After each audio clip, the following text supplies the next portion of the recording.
तो उत्तरकांड में। और किसी ने कहा महाराज आपने तो ये वृक्ष की कल्पना की, जड़ हो गई, तने हो गए और टहनियां हो गई, उसके ऊपर डालियां हो गई, टहनियां, और अंत में फल हो गए। अब फल का भी कोई पावले? हाँ, फल का भी फल। बोले वो क्या? बोले उसका निचोड़ जूस। तो इस सबका निचोड़ क्या है? वो है उत्तरकांड। इस प्रकार से संतों ने अपने अपने प्रकार से इसकी चर्चा की है। शंकर जी ने इस कथा को लिखा और रच महेश मन अनुसार भगवान ने ये कथा को लिखा। लिखने के बाद अपने मस्तिष्क की ड्रॉपी में से रख लिया और घूमते रहे तीनों लोगों में, जगह जगह गए और घूमते घूमते किसे दी जाए कथा। शंकर जी सोच रहे थे ये कथा दें किसे, और कथा दें तो ऐसे व्यक्ति को दी जाए जो समाज को बांटे। अगर हमने ऐसे व्यक्ति को दी जो अगर हमने ऐसे व्यक्ति को दी कि ये कथा उसी तक चली, उसी के साथ खत्म हो गई, तो क्या फायदा? कथा ऐसे व्यक्ति को दी जाए जो जन जन तक पहुंचे, व्यक्ति व्यक्ति तक पहुंचा। तो सोचने लगे, ढूंढने लगे, उसकी बोली भी मधुर हो, उसका चरित्र भी ठीक हो। तो घूमते घूमते सब तरफ घूमने के बाद शंभु की चरित्र सुहाना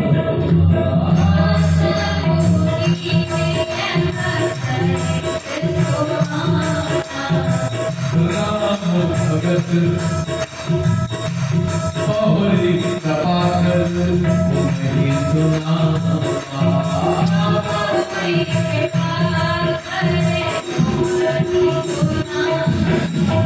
उन्होंने सबसे पहले किसे सुनाया?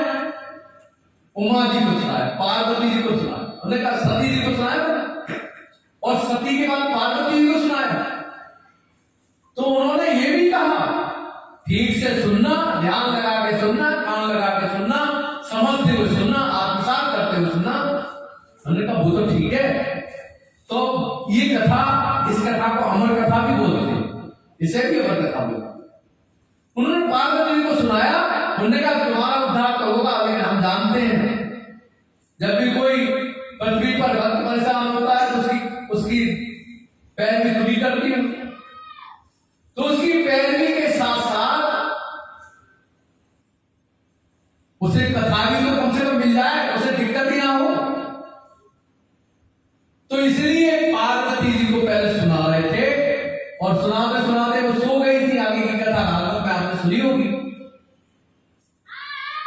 दूसरा, जब पार्वती जी से उन्हें लगा कि नीचे पृथ्वी पर नहीं पहुंच पाएगी, तो उन्होंने इसी कथा को कागभूषण जी की हमने कथा सुनी है, जो एक पक्षी है, भगवान के लिए ही जन्म लिया हुआ, अति प्रेम करते हैं, सैकड़ों जन्मों तक भगवान का ध्यान किया उन्होंने, और इसलिए कहुआ रूप में भी भगवान की कथा जब उन्होंने देखा सब प्रकार से, मन से, वचन से, कर्म से, ये भले ही काला काला है, पक्षी है, आवाज ठीक नहीं है, लेकिन ये सब प्रकार से भगवान के लिए समर्पित है।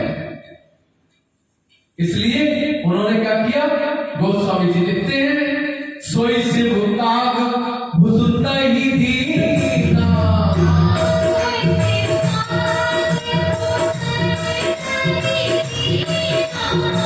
राम भगत अधिकारी दीना।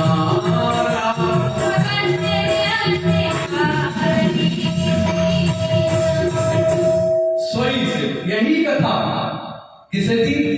शंकर भगवान ने कागभूषण जी को दी। कागभूषण जी कौन है?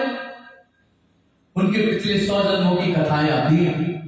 उसके बाद कहीं अजगर का जन्म हुआ और एक ब्राह्मण बालक का जन्म हुआ अपने गुरु के श्राप के कारण। उनसे तर्क वितर्क करने के कारण उन्हें श्राप मिला, कौवा बने। लेकिन भगवान की जो 100, 100, 1000 जो भी जन्म हुए, हर जन्मों में भगवान से प्रेम रहा, भगवान के प्रति श्रद्धा रही, आस्था रही, और कहुआ बने, कागभूषण बने। यहां तक कि ये कहते हैं इतनी बड़ी कृपा थी, शंकर जी के पास में गए कि भगवान का जन्म हुआ है, तो भगवान के शंकर जी तो दर्शन करके चले आए, कागभूषण भी अयोध्या में ही रहे, और भगवान के हाथ की रोटी, झूठी रोटी, भगवान मुंह में खाकर रोटी हाथ पकड़ लेते, कागभूषण जी ले जाते और भगवान भी दे देते। भगवान के प्रति इतना प्रेम, और भगवान का भी कागभूषण को अति प्रेम था। ऐसी ये कथा कागभूषण जी को भगवान ने दी, शंकर जी ने। कागभूषण जी ने इस कथा को, और कागभूषण जी से शंकर जी ने भी कथा सुना है, सुनिए नीलांचल की कथा। और ये कथा शंकर जी के साथ साथ कागभूषण जी से पक्षियों के राजा गरुड़ ने सुनी इस कथा को, और इस कथा को वाल्मीकि जी ने लिखा। वाल्मीकि जी एक बार तमसा नदी के किनारे पूजा पाठ कर रहे थे, आसन उठाकर बैठे थे। उसी समय एक पक्षी और पंखड़ी दोनों अपने काम रखे, और किसी बहेलिया ने तीर मारा और पक्षी आसमान से गिर गया और उसकी मृत्यु हो गई। उसे देखकर पक्षी उसके पास लेटकर विलाप कर रही थी, और उसके दिमाग में यह था कि अब हमारा जीवन शेष कैसे कटेगा। और ये विचार करते करते वाल्मीकि जी का ध्यान जब उधर गया, तो उनके मुख से एक श्लोक का उदय हुआ। ये कहेंगे, वहीं से उनकी कविता का प्रारंभ हुआ, वहीं से संस्कृत शब्द का, संस्कृत भाषा का प्रारंभ हुआ पृथ्वी पर, और वहीं से रामायण का लेखन प्रारंभ हुआ। वो पहला श्लोक था, वो था मां निषाद प्रतिष्ठा। निषाद को देखकर वाल्मीकि जी के मन का जो भाव था, मां निषाद प्रतिष्ठा त्वनमा सरस्वती समान यद करोंच मिथुनादेकम अवधि कामोहितम। काम मोहित व्यक्ति के और उसे मारना ही ठीक नहीं है, और इस प्रकार से उनका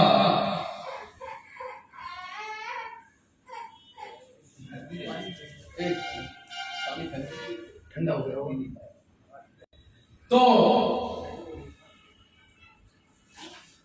ये जैसे ही ये निकला मुंह से ये श्लोक, तुरंत ब्रह्मा जी प्रकट हो गए। इससे पूर्व नारद जी ने कथा सुना चुके थे वाल्मीकि जी को। ब्रह्मा जी ने कहा, ये जो श्लोक तुम्हारे मुख से निकला है, ये मेरी इच्छा के अनुरूप हुआ है, तुम राम जी की कथा लिखो। वाल्मीकि जी का मुझे तो याद है, बोले मैं आशीर्वाद देता हूं कि आप एक श्लोक लिखोगे, दूसरा याद आता जाएगा। और ये वही कथा है जो नारद ने तुम्हें सुनाई। नारद जी वाल्मीकि को सुना चुके थे कथा, शंकर जी और कागभूषण जी से सबने कथा सुनी, देवताओं ने सबने, और वही कथा ये नारद जी ने वाल्मीकि जी को पहले सुनाई। और वाल्मीकि जी एक एक श्लोक लिखते थे, अगला श्लोक उनके मस्तिष्क में स्वतः आ जाता था और उसे फिर रेखांकित करते थे। इस प्रकार से वाल्मीकि जी ने इस कथा को लिखा, और इस कथा को लिखने के बाद बहुत सुंदर तरीके से लिखा, और इस कथा की महिमा बताई वाल्मीकि जी कहते हैं, नास्ति गंगा समम तीर्थम। क्या गंगा के समान कोई तीर्थ नहीं, और हम बड़े पुण्यभागी हैं। हमारे जिले में 120 किलोमीटर गंगा जी है, और गंगा मैया की नास्ति गंगा समम तीर्थम नास्ति मातृ समो गुरु। वाल्मीकि जी कहते हैं, नास्ति गंगा समम तीर्थम नास्ति मातृ समो गुरु। कहते गंगा के समान कोई तीर्थ नहीं है, सारे तीर्थों के फल प्राप्त हो जाते हैं गंगा स्नान से ही नहीं, गंगा दर्शन से। सारे नास्ति मातृ समो गुरु, मां के समान कोई गुरु नहीं है।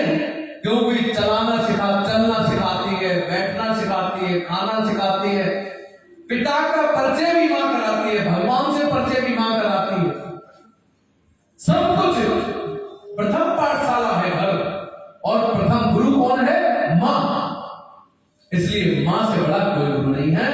नास्ति मातृ समो गुरु, और कहते हैं नास्ति विष्णु समो देवो, विष्णु भगवान से बड़ा कोई देवता नहीं है। और कहते हैं नास्ति रामायणात् परम, रामायण से बड़ा कोई ग्रंथ नहीं है। रामायण सबसे बड़ी क्यों बताई गई है? गावत वेद पुराण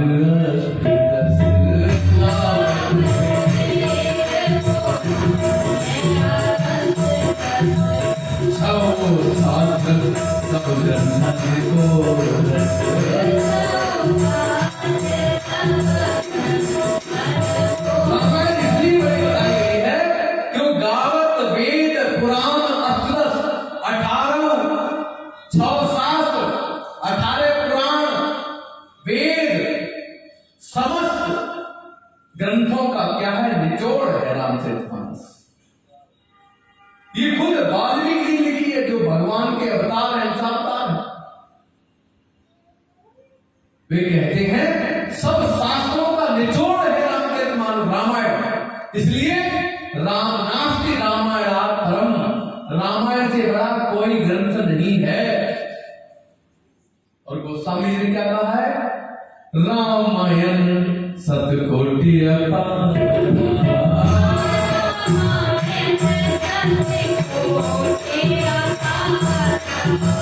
हरे अनंत हरि कथा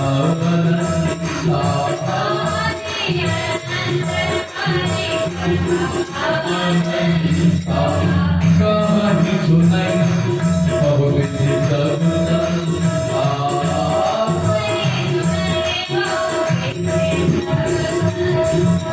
गोस्वामी जी कहते हैं रामायण सतकोटि अपार, 100 करोड़ रामायण है, एक रामायण नहीं। किसी ने रामायण के विराम के विरोध में रामायण लिखा है। सब प्रकार से 100 करोड़ रामायण बताई गई है। हमने भी अपनी पुस्तक लिखी है, मैं कहूँ 101 करोड़ भी लिखी है। तो ऐसे ही सबने अपनी अपनी कथाएं लिखी है, वो सब रामायण है, जिसमें केवल राम का चरित्र है, राम परिवार का चरित्र है, सब रामायण है। 8-10 प्रकार की रामायण तो मैंने ही पढ़ी है और मिल भी नहीं पाई। तो रामायण 100 करोड़ रामायण की चर्चा गोस्वामी जी करते हैं। कहते हैं उसमें हमारा भी हमने भी एक छोटा सा ग्रंथ अपनी लेखनी से लिखा है। और वे कहते हैं कथा अनंत राम भगवान, वे कहते हैं कथा तो है ही करोड़ों, लेकिन ये कहते हैं कि राम भगवान भी हर एक युग में, भगवान भी हर युग में आते हैं किसी न किसी रूप में। और ये कहते हैं कि जो रामचरितमानस से कई युगों की कथा है, इसलिए जो दुष्ट प्रवृत्ति के लोग हैं वो ये समझते ही नहीं है रामायण कई युगों की है। एक में तो एक कथा तो है, आगे आप सुनेंगे, शंकर जी ने पार्वती जी सुनाई है। एक कथा हनुमान जी ने सीता जी को सुनाई है, हनुमान जी ने विभीषण जी को सुनाई। मेरी कथाएं हैं, कोई एक ही बार की कथा थोड़ी है। आगे आप सुनेंगे इस कथा को, कितनी कथाएं, कई कथाओं की कथा है ये, कई राम के जन्मों की कथा जोड़कर ये कथा लिखी गई है।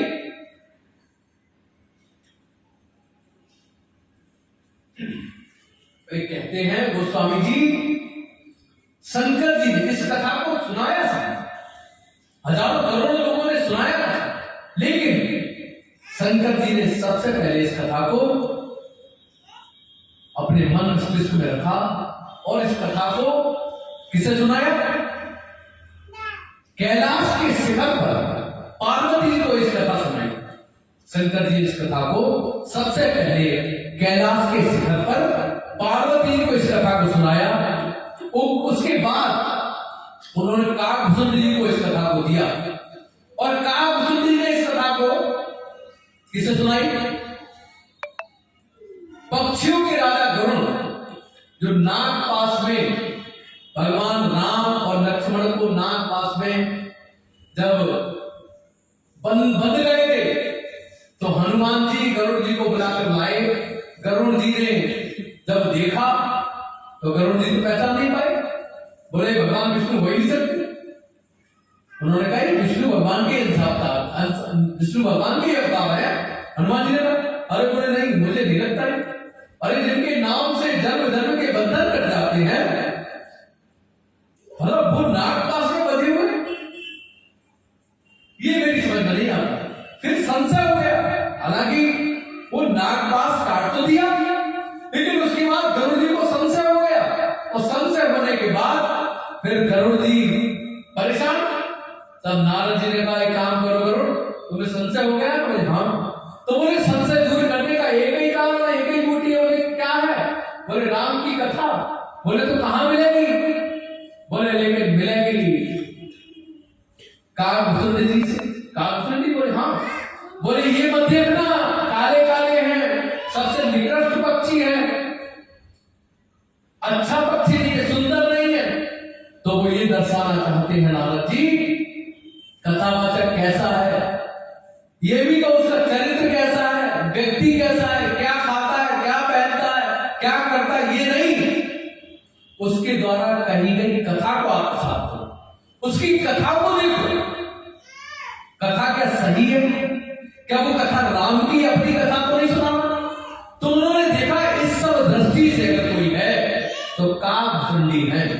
अब कहां पक्षियों का राजा गरुड़, और कहां छोटा सा अधरा सा निकृष्ट पक्षी, जिसकी बोली भी ठीक नहीं, जिसका स्वर भी ठीक नहीं, और जिसका चेहरा भी ठीक नहीं, सुंदर भी नहीं। ऐसे पक्षी के पास गरुड़ गए, और ऐसे नहीं गए, राजा सबसे अपने ग्रुप के सबसे छोटे व्यक्ति के पास साष्टांग प्रणाम करते हैं। व्यासपीठ को साष्टांग प्रणाम किया, और काकभूषुंड जी ऊंचे स्थान पर बैठे हैं, और गरुड़ जी नीचे बैठकर पूरी कथा सुनी है। तब गरुड़ जी का संशय दूर हुआ। यही कथा जब याज्ञवल्क्य जी ने भारद्वाज जी को सुनाई, कहां पर? त्रिवेणी के घाट पर। और इसी कथा को हनुमान जी ने, जानकी जी बहुत दुखी थी, तब सुनाई। किसे? जानकी जी, अशोक वाटिका। और इसी कथा को बहुत जगह सुनाई गई ये कथा। तुलसीदास जी का मन कैसा था? बेचैन था, विहवल था। तो उन्होंने इस कथा को अपने मन को स्थिर करने के लिए, मन को निर्मल बनाने के लिए, इस कथा को उन्होंने अपने मन को सुनाई, और मन के लिए ही लिखी थी। ये वही कथा है। और व्यासपीठ के माध्यम से हम सब इस कथा को हनुमान जी की संयोजन में, हनुमान जी की कृपा से, मेरे राम जी के मंदिर के प्रतिष्ठापना के उपलक्ष्य में, हनुमान जी की प्रेरणा से, उनके संयोजन में, उनके कृपा में, इस सब कथा को हम यहाँ इस पतित पावनी कथा को सुन रहे हैं इस व्यासपीठ के माध्यम से। लेकिन कथा हम में बैठे इसका प्रयास करिए। कथा में हम बैठ तो सकते हैं, ये भी हो सकता है अरे हम महाराज जी के निकट है इसलिए कथा में आ गए, नहीं तो कथा में तो आनंद नहीं आता है। ये भी हो सकता है कि चलो थोड़ा समय काटे हैं, लेकिन कथा अगर हमें नहीं बैठी तो कथा में हमारे बैठने का कोई अर्थ नहीं। कथा हमें बैठनी चाहिए, क्योंकि संसार का अगर सत्य है कुछ, तो राम नाम ही सत्य है, कुछ सत्य नहीं है। चाहे वो राम का विरोध करते हो, चाहे राम मंदिर का विरोध करते हो, वो भी अंत में राम नाम सत्य ही बोला जाएगा। क्योंकि अंत में अगर कुछ है सत्य तो केवल और केवल राम का नाम सत्य है, प्रभु का नाम सत्य, कुछ और सत्य नहीं है। इसलिए राम जपो, नाम जपो, कुछ भी साथ जाने वाला नहीं है। आइए भजन के माध्यम से हम सोचते हैं, जाएगा जब यहां से, जब हम जाएंगे तो विचार करें, मृत्यु शैया पर पड़े हुए व्यक्ति के अगर हमने दर्शन किए हैं तो उस व्यक्ति के बारे में एक बार सोच कर देखिए, उसने क्या कमाया और क्या गमाया, क्या लाया और क्या ले गया। इस विचार करते हुए इस गीत को आत्मसात करें। जाएगा जब यहां से कुछ भी न पास होगा, 2 गज कफन का टुकड़ा तेरा लिबास होगा।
मरघट में बास होगा, 2 गज कफन का टुकड़ा।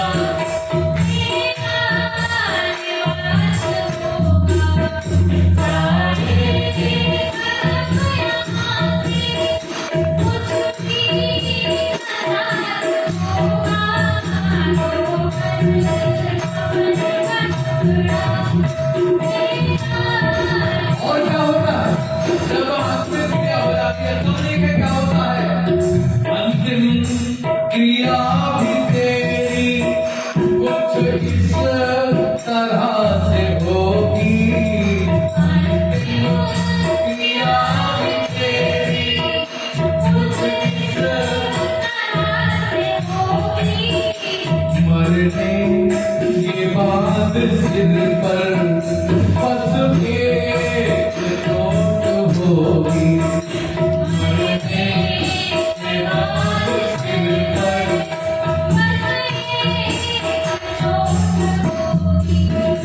मारेगा सिर पे डंडा बेटा जो खास होगा।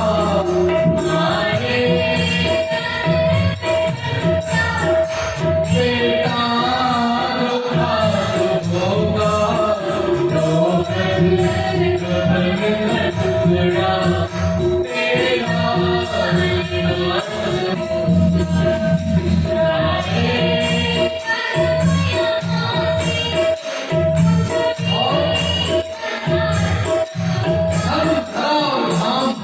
सब कुछ यही चला रहता है, कुछ काम करने वाला नहीं है। रह जाएगा यही सब मेहनत से जो कमाया। रह जाएगा यही सब मेहनत से जो कमाया। उसको न कर सकेंगे, कुछ तू न कर सकेगा। न कर सकेंगे, कुछ तू न कर सकेगा। रोना विलाप करना उनका रिवाज होगा। रोना विलाप करना उनका रिवाज होगा। 2 गज कफन का टुकड़ा।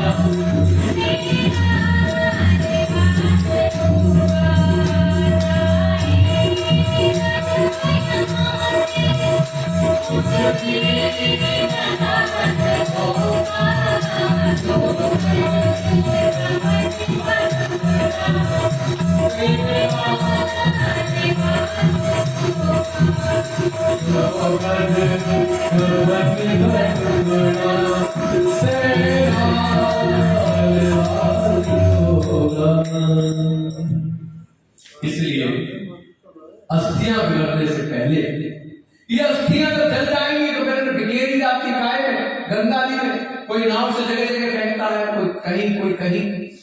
अस्थियां बिखरने से पहले मेरे राम ने आस्था जगाने की आवश्यकता। आस्था जग गई तो मन निर्मल होगा। ये हमारा जो जन्म है मनुष्य जीवन, इसे प्राप्त करने का मंतव्य भी सफल होगा। चिता जलने से पहले मन को चैतन्य करो, चेतना जगाओ। मन में भगवान का दर्शन कीर्तन करो, मन से जाप करो, सुमिरन करो, भजन करो, दर्शन करो। बहुत मार्मिक कथा है। आज आधा घंटे तक आगे बढ़ाते हैं पहला दिन, कोई दिक्कत तो नहीं किसी की? बहुत सुंदर कथा है। प्रयास करेंगे थोड़ा पहले पूरी करने की। एक दिन की घटना थी, क्योंकि कथा सबसे पहले पृथ्वी पर मनुष्य जीवन में किसी ने सुनी तो किसने सुनी और किसने सुनाई, बहुत मार्मिक घटना। एक दिन भगवान राम जब वनवास से जीत कर वापस आए, रावण को जीत कर जानकी जी के साथ, एक दिन बैठे थे, राज प्राप्त हो गया था, बहुत सुंदर राज्य चल रहा, राम राज्य का हो नहीं था, दैग दैग भौतिक तापा, तो सब प्रसन्न थे, सब आनंदित थे। तो राम जी के मित्र थे बहुत सारे, सामान्य तरीके से राम जी कभी कभी ऐसे वेश बदल के घूमने चले जाते थे। एक दिन बैठे थे अपने 8-10 मित्रों के साथ और सब मित्रों से कहा, भैया एक बात बताओगे क्या? पहले तो हंसी मजाक की बातें करने के लिए, और सब ठीक है, कैसा है, क्या है, प्रसन्न है, सब इस टाइप की चर्चा करने के लिए। उसके बाद फिर उनके साथ जो मित्र बैठे थे, विभिन्न प्रकार की चर्चा करते करते, कौन थे? मधुवंत, काश्यप, मंगल, कलसुराजी, कालिये, भद्र, दंतवक्र, सुमागध नाम के ऐसे कई मित्र राम जी के साथ बैठे थे और ये चर्चा कर रहे थे। गोस्वामी जी, ये एक रामचरित मानस है, बंबई छापा जिसे बोलते हैं, उसमें ये लवकुश कांड की चर्चा है, उस कांड से ये कथा ली गई है। रामचरित मानस में ये कांड गोस्वामी जी राम जी को अति प्रेम करते हैं, इसलिए इस कांड को उन्होंने अपने साथ इसमें नहीं रखा। लेकिन कथा सुंदर है। पृथ्वी पर राम कथा सबसे पहले कहां से कैसे आई, इस अद्भुत में आप सूक्ष्म में हम इस कथा को सुनाएंगे आपको। गोस्वामी जी लिखते हैं, पृथक पृथक कर पृथक पृथक सुनी चरवर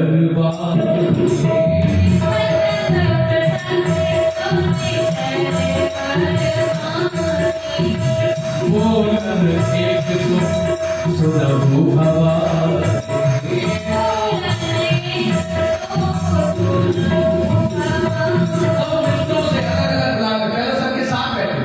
सब ठीक है ना? राज कोई दुखी तो नहीं है, कोई संताप में तो नहीं, कष्ट में तो नहीं है, सबके पास अर्थ है, भोजन की व्यवस्था है, कपड़े हैं, कोई नंगा तो नहीं दिखा, किसी के पास कोई कांपता हुआ तो नहीं दिखा, कोई भूखा तो नहीं दिखा, सबके पास मकान है।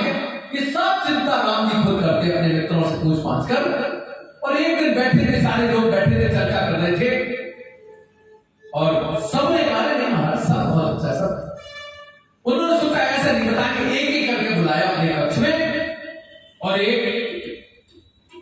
भद्र पुरुष उनके कक्ष में राम जी के आया और उससे पूछा, वो जाति से धोबी था, उससे पूछा, भाई ये बताओ हमारे राज्य में सब ठीक है ना? बोले हाँ ठीक तो है। ठीक है सर। अरे बोले सही बताओ। तो उसने कहा साहब वैसे तो सब ठीक है, लेकिन एक घटना हो गई। इस कथा को विभिन्न प्रकार से कहा गया, कहीं कहीं कहा गया है कि वो उसने अपनी पत्नी को निकाल दिया और किसी ने अपनी पत्नी को निकाल दिया, उसकी पत्नी राम जी के पास वो मांगने आई। और कहीं कहीं चर्चा हो, अलग अलग चर्चाएं हैं विभिन्न प्रकार से, लेकिन हमने जैसा सुना है पढ़ा है उस प्रकार से आपको कथा सुनाने का प्रयास करेंगे। तो उन्होंने उनके मित्र ने बताई कि हम जब उस गली से गुजर रहे थे तो वहां अपनी पत्नी से एक व्यक्ति कह रहा था कि तुझे मैं कैसे रखूं? वो पत्नी कहीं चली गई है, बिना बोले हुए कहीं बड़ोगा में चली गई हो, कहीं और चली गई हो, आस पड़ोस में किसी परिवार में, सहेली के यहाँ। तो वो आई तो उसे डांट कर उसे घर से बाहर निकाल दिया उसने, उस व्यक्ति ने, और ये कह रहा था मैं कोई राम थोड़े हूं जो इतने समय बाद सीता आई उसे रख लिया। जैसे ही राम जी ने शब्द सुने, राम जी की आंखों में आंसू आ गए, लेकिन बाहर नहीं आने दिए। नेत्र सजल तो हो गए, लेकिन उन आंखों के आंसुओं को पी गए और दुखित भाव में वही सभा को विराम किया और तुरंत दूसरे कक्ष में बैठकर सभा मंडप से अपने कक्ष में लाकर और उन्होंने अपने सब भाइयों को बुलाया और सब भाइयों को बुलाकर कहा, सुनो, त्यागम जनक सुतापन माही,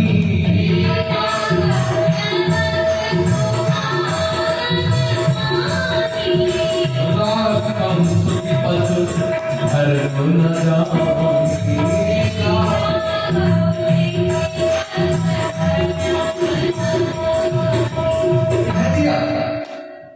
सुनो, मैं जनक यानी जानकी को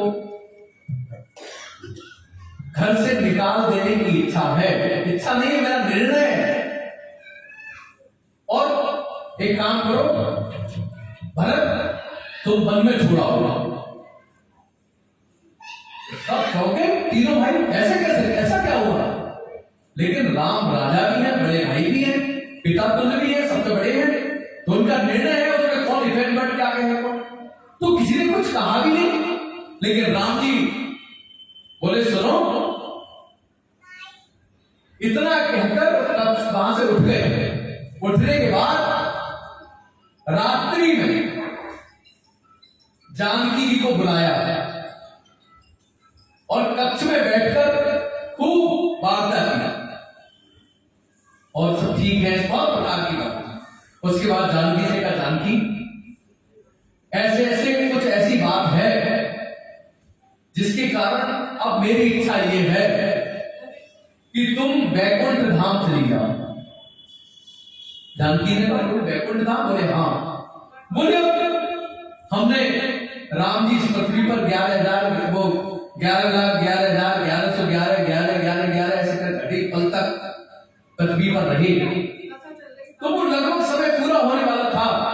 उससे पूर्व ही जानकी जी से कहा, जानकी तुम ऐसा करो, तुम हमारे वैकुंठ धाम पहुंचो और हम बाद में आते हैं।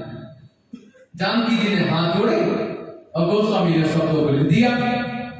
जानकी जी ने अपनी छाया को वहां छोड़ा और जानकी जी वैकुंठ धाम गई।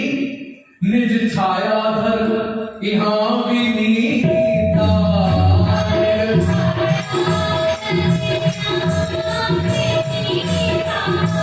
रह बुझाए निज धाम पुनीता।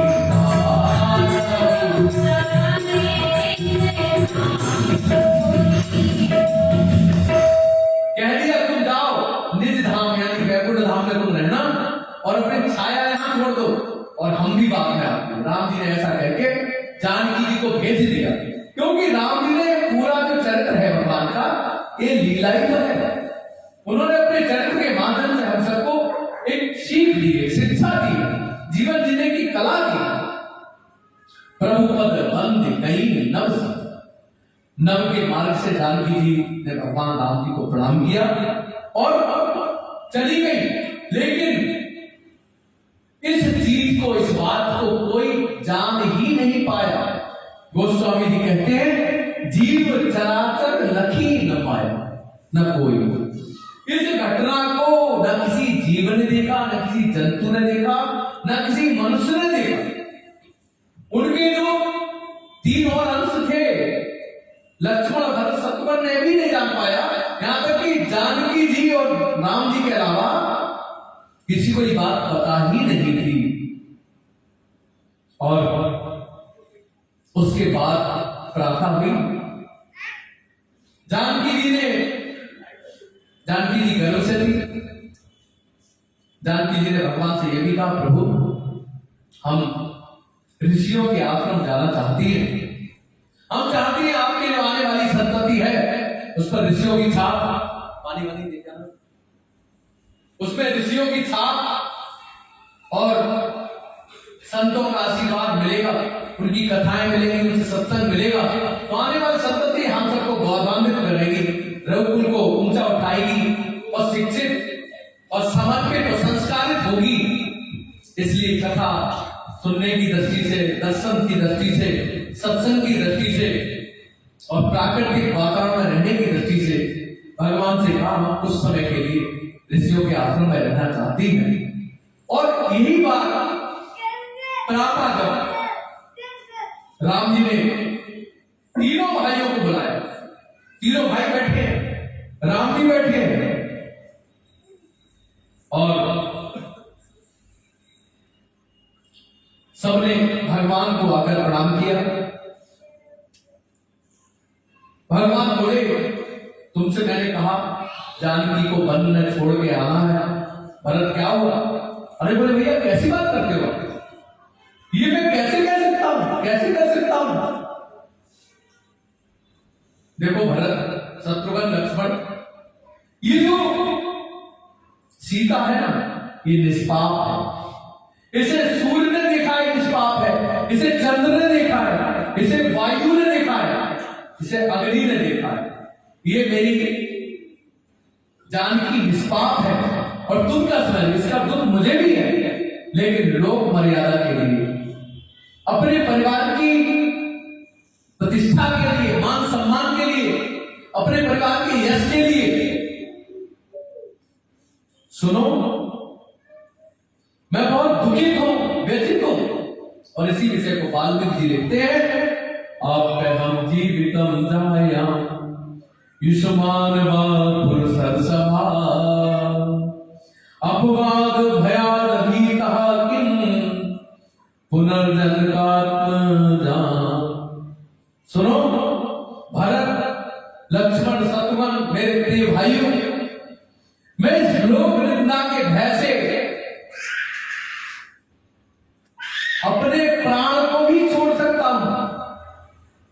भगवान राम जी कहते हैं, मैं इस लोक निंदा के भय से अपने प्राण छोड़ सकता हूं। तो जब मैं अपने प्राण छोड़ सकता हूं, तो जानकी को छोड़ने में क्या कोई बहुत बड़ी बात है?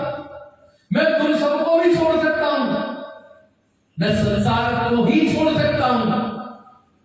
इसलिए अति लघु भाई कहूं रघुनाथ,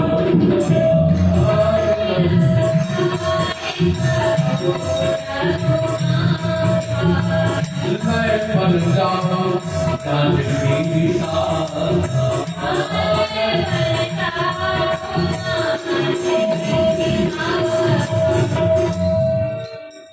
जब भरत जी बोले भैया मैं नहीं जा सकता, मुझे आप क्षमा करें, और पैरों में गिर गए, खूब रोने लगे भरत जी। तब लक्ष्मण से कहा, लक्ष्मण इधर आओ। जी भैया बताएं, तुम्हारे लिए ये राजा क्या है, एक राजा का आदेश, बड़े भाई का, और तुम मुझे पिता की तरह मानते हो। जाओ, तुम्हें आदेश है, प्रातः होते ही जानकी को ले जाकर तमसा नदी के पार छोड़ आना। लक्ष्मण जी कुछ कह नहीं पाए, आंखों में आंसू आ गए और चीख चीख कर रोने लगे और कहने लगे, भैया आप कैसी बात करते हो? जिस मां ने हमेशा मुझे मां से अधिक प्रेम दिया हुआ, और मेरी मां ने तो पर से यही कराया था कि तुम्हारी मां तो यही है, जन्म जन्मों की मां है, और उस मां के लिए वन में छोड़ दो, मैं कैसा बेटा कह रहा हूं। और इस भाव से बहुत दुखी है, बिलख बिलख कर उन्होंने, भगवान ने उठाया, तीनों भाई रो रहे, राम जी की भी नेत्रों में आंसू लगे। राम जी बाहर आंसू आने देना नहीं चाहते। राम जी ने हृदय से लगाया, तीनों भाइयों को समझाया, देखो सब विधि का विधान है, लखन तू मेरा इतना अच्छा भाई, तूने हम समय मेरे साथ रहा है, और तू इतना अधीन क्यों होता है, धैर्य रख। और राम जी रुधिर भाषा में कंठ अवरुद्ध हो गया है, लेकिन कहते हैं विधि इच्छा भावी बलवान,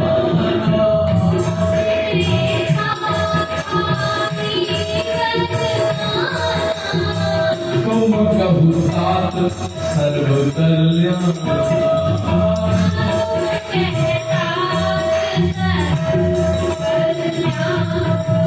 ममो यह वचन पाल लघु भाई,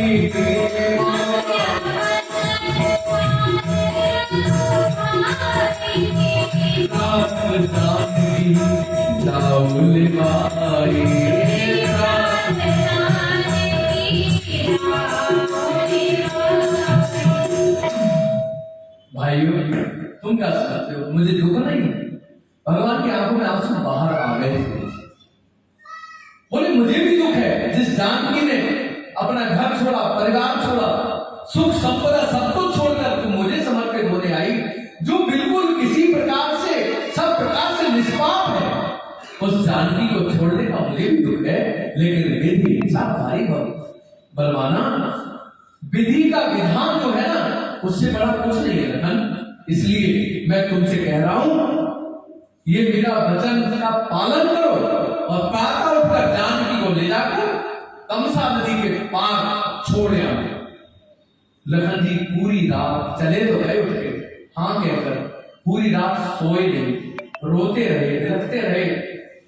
और जैसे तैसे ये बात उर्मिला को बताई, लेकिन उर्मिला से कसम ले ली कहीं चर्चा नहीं करोगी, क्या बात है, क्या कारण।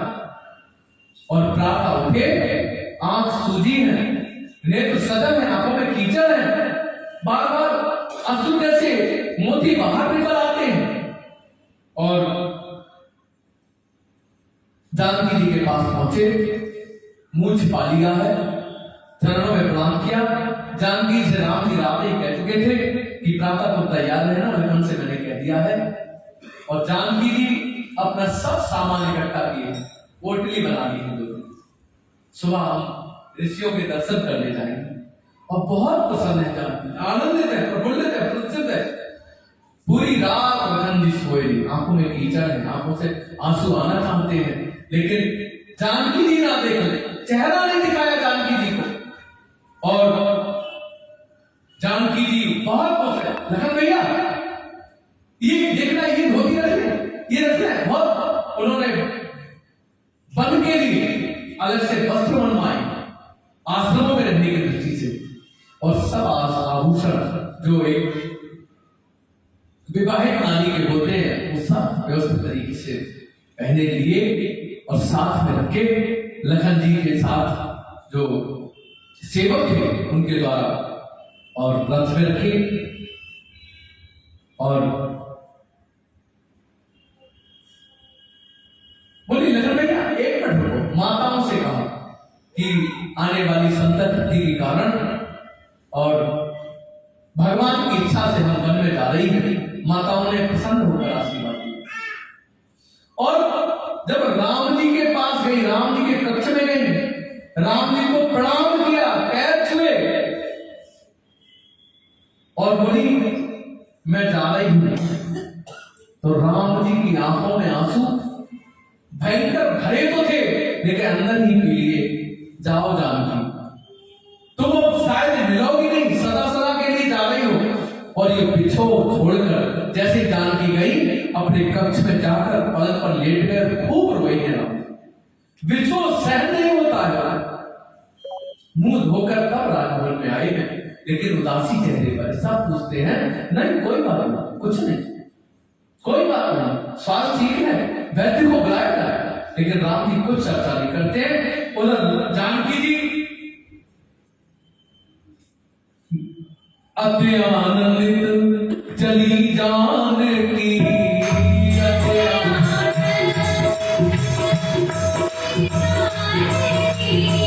अति से प्रिय करना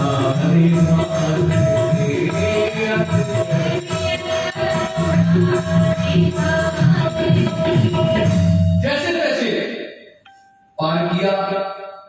तमसा नदी से पहले पूर्व पक्ष में आए, इसके बाद नाव से तमसा नदी पार की।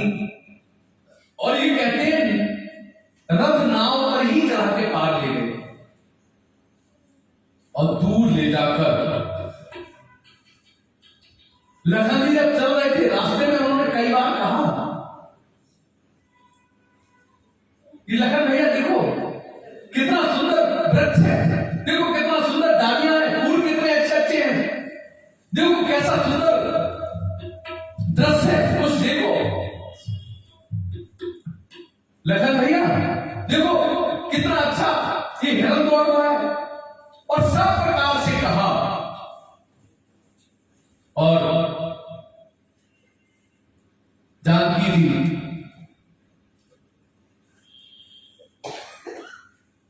लखन जी ने चेहरा नहीं दिखाया, बोले नहीं, कुछ कहा नहीं।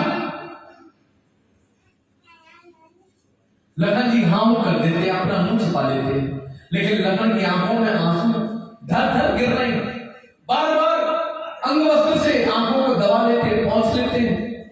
आज मैं कितना बड़ा अपराध करने जा रहा हूं, जिसने अपने हाथ से मुझे खिलाया मां से अधिक प्रेम दिया, जो मां से अधिक समय तक जिसके साथ में रहा, जिसकी छाया में रहा, आज वही वृक्ष को दूर करने जा रहा हूं। लेकिन खूब रोते हैं लखन जी। रथ को आगे बढ़ाते रहे, एक जगह रुका, मां एक मिनट उतरो ना। क्यों, क्या बात? मां, हम ऋषियों के आश्रम जा रहे हैं ना, तो कुछ फूल तो लेने आना। आप फूल तोड़, मैं तेरा जल पी कर। और इतना कहकर रथ पर चढ़े और रथ को हाँकते हुए कहीं कहीं ये आता है, गोस्वामी जी लिखते हैं, वे जानकी जी से ये कहना चाहते थे, भगवान तुम्हें हमेशा के लिए त्याग रहे, भगवान तुम्हें हमेशा के लिए त्याग देना चाहते हैं। ये जानकी जी से लखन जी की कहने की इच्छा थी, उन्होंने ये बात कही भी। और जब पुष्पों और वृक्षों से अलग बीहड़ वन में जा रहे थे रथ से ही, तो उस समय ही कहा, दिखत नहीं मुनिकर धामा,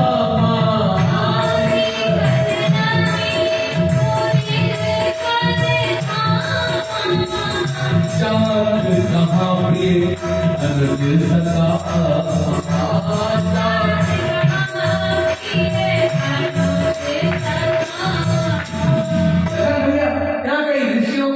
कुटिया नहीं दिखती, कहीं कोई सुंदर ऐसे आश्रम नहीं दिखते, हम कहाँ जा रहे हैं? आप किसी और काम से जा रहे हैं? अरे नहीं मां, थोड़ा फूल लेते। थोड़ा आगे जाकर जानकी जी को नीचे उतार दिया और कहा, मां आप पुस्तरों, मुझे थोड़ी प्यास लग रही, लेकिन मुंह छिपाया। इधर फिर रुक गए, फिर जानकी जी के पास पहुंचे, मां आपको पता है कुछ? क्या? नहीं, कुछ नहीं। फिर शांत हो गए, लेकिन कुछ कह नहीं पा रहे। गोस्वामी कहते कहना चाहते हैं, लेकिन अचेत हो गए, गिर गए, बेहोश हो गए। देख लखन सिया मूर्छा आई,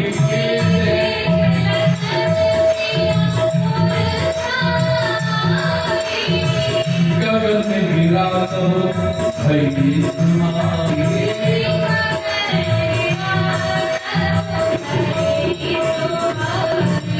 लखन जी कहने से पहले ही मूर्छित हो गए।